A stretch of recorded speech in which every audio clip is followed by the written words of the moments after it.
Hey guys, so I'm just making a quick video on why form matters. So about a month and a half ago, I started realizing that I had some shoulder pain and I didn't know why at first. Now I'm at the range about 3 to 4 times a week. So I launch quite a bit of arrows every week. So started looking at some of the videos that I'd posted and I realized that I had neglected my form.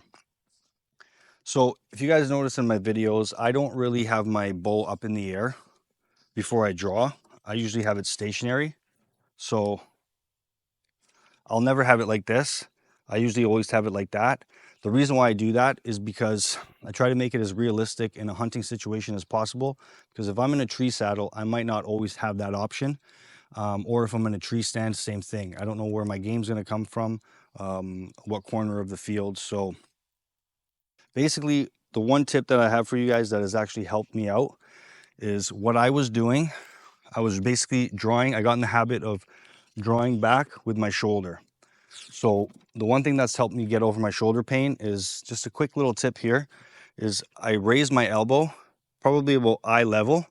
And what that does is it forces me to use my traps, forces me to use my lats, and it forces me not to use my shoulder as much. So it's helped me out tremendously. The other thing that I've done is I've gone to the gym a little bit more to exercise my back muscles and my delts as well, because I know that I do use my delts when I'm drawing back my bow. So I'm drawing back a 60-pound bow. Now, I didn't start like that. I started at 40, and then basically I worked my way up.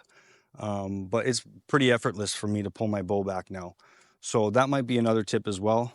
That might help you guys out if you are having a little bit of difficulty drawing your bow back and your shoulders hurting. So I hope this video helped. Comment down below. Let me know how I can improve my videos. Subscribe, and see you next time.